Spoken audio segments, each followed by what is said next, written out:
Hello guys, my name is Mubashir Ansari and today we are going to analyze Caplin Point Laboratories Ltd. It is a small cap. So basically we are going to start with the technicals and we are also going to analyze it is fundamentals too. So let's start with the technicals part. So Caplin Point Laboratories Ltd. Caplin Point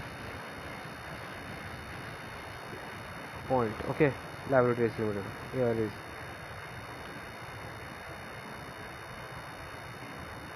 So basically as we can observe that it was having IPO on the, we can say, 1st July 2014, and now it is having too much up and down. So it is currently currently up by the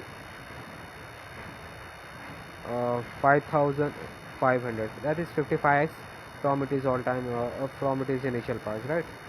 So basically currently there is no support. Basically it is already taken it is support here. Now it is trading at 2245 level. So and it is going to be upward. Look like the stock is going upward, right? Now there is we cannot say that here it is stop loss and it is and all.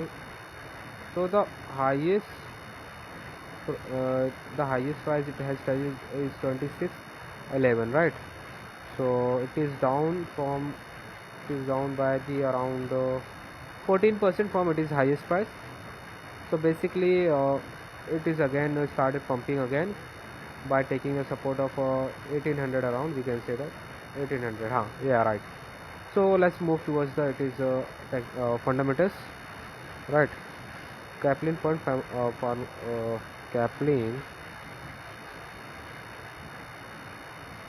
Point Laboratories, right? So basically, Caplin Point Laboratories Limited is engaged in the manufacturing and sourcing of APIs, finished formulations, R&D, clinical research with presence in the Latin America, Africa, USA, and other. It is kind of a diversified business. As we can see there, the company offers a range of pharmaceutical products with a 4,000 registered licenses and 650 formulation across 360 therapeutics areas. It is a product line is includes more than 65% of the drugs on the WHO essential drug list. Means they are covering around 65% of drugs which are included in the World Health Organization. That's great. Geographic wise, Latin America, they are revenue breakup. Geographic wise, Latin America covering around 82%. That means Latin America is the major revenue source for the Caplin Point Laboratories. Okay, and the segment wise, if we see that the generics is 75% and branded generics is 25%, right? So that's enough. That means it is related to the R&D and the APIs, and their main market is the Latin America, where they contribute around 85% of, and they are having a diversified portfolio of 65% of the they are covering 65% of the drugs which are in WHO, right? So basically it has a market cap of 70,000 crores, which shows that it is a small cap company, and the P is 30 and the industry P is 33. That's quite fair, we can say. Return on capital employed and return on equity is return on capital employed 25, return on equity 21. That shows that the company is having very less, so we can say uh, debt. Promoter holding 70.6% and change in promoter holding 1.68%. That shows the management having a strong confidence towards the company. Interest coverage ratio, as we know that the company is having literally nil, we can say, debt to equity, so that's good. They don't have any debt obligation, interest obligation. EPS growth for the 5 years 20.4% and for 10% 35.4%. That's quite excellent, we can say. Quick ratio 5.87 and current ratio 6.897. That we can say that they are having a more excess cash, or they are not able to utilize their cash perfectly, or they are storing the cash for the another purpose, we can say that, right? Current price is 2200 and book value is 375. So price to book value is around 6. That's acceptable because industry price to book value is 3.41. If we compare with the industry, then we can say that this is quite high, 6, right? Debt to equity, sales growth, we already observed that average dividend payout is for the 3 years is 8.39. Because it is small cap company, we cannot say that it is paying low dividend, so that's quite acceptable. Dividend is 0.27%, that's good. EBIT to EBITDA is 21.3, that's quite acceptable, we can say that. PAG ratio, that's important thing, 1.41. It is quite we can say 41% above from our in the we can say standard of 1. So we have to see that we have to compare with these peers, right? So let's see EPS trend and along with the it is P, right? So basically in Jan 2016, right, it was having a P of we can say 34 and the EPS was 7, and now it is having a P of around 28 and the EPSO is 70. That shows that the company is quite undervalued if we compare with the if we see the EPS growth along with the P, right? So let's analyze it in depth. So let's compare with the its peers. So as we can see that it comes at last in if we compare with healthcare, pharmaceutical and biotechnology industry. So quarterly sales variance is quite more than average. PAG ratio is now here we can see that if we compare with its industry peers, it is quite little bit high, not that much. We can say that it is little bit high. EPS for the 12 months is quite good, and sales variance for the 5 years is more than the industry average. Profit variance for the 5 years is also more than the industry average. Interest coverage ratio, it is not, they are not even having any interest obligations, so it is not quite considerable. Current market price to book value is quite, if we compare from here, then it is quite acceptable. EBIT EBITDA is quite high as compared to the industry average. We can say that the peers. Current market price to sales is 8.59, quite we can say quite high. Return on equity and return on capital employed is quite acceptable. And if we compare with the industry, it is quite acceptable PE, right? That's good. Overall, companies comes in a average if we compare with its peers. It is not overvalued, not even fair valued. We can say even it is slightly undervalued, right? If we compare with its peers, right? Now let's watch the quarterly review. Year on year sales growth, we can see that it is going quite good. It is in positive from 350 to 510. It is quite improved by the around 80%. We can say that 80% within 3 years. That's good, not that much. Let's see the is it are the companies utilizing this cost or not efficiently or not. So material costs have been effectively utilized by the company, as we can see that from 45% to 38%, and employee cost also reduced. So overall the operating profit margin have been increased over the years. That's increased their profitability over the years. That's quite good, from the 105 to 184. As I said, it is an increase of 80%. That's quite good, right? Now as we can now analyze the profit on loss statement, or we can say income statement. Within the year 10 years, from 170 to around 2000, we can say that company have been increased their sale by the 9 or 8%, 9 times, or we can say 8 times. That's quite too much.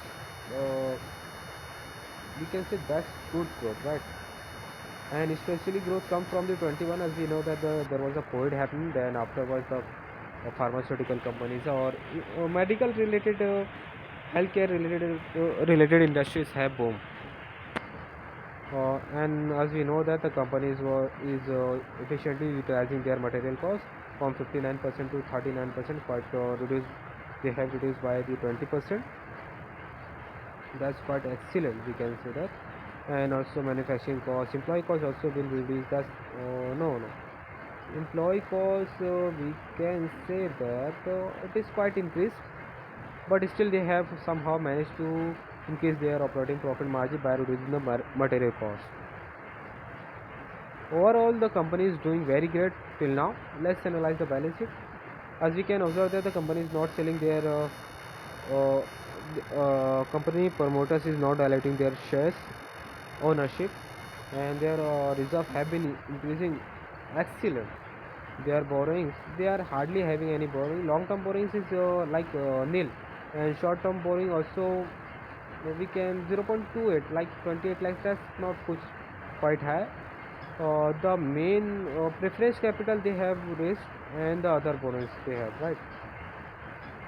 As you can see that they are actually investing for the land, building, and plant and machinery, as they are excellently excellently growing. That's good. Overall, the company is doing very good. Current capital there is also current work in progress of 117 crores. That's good.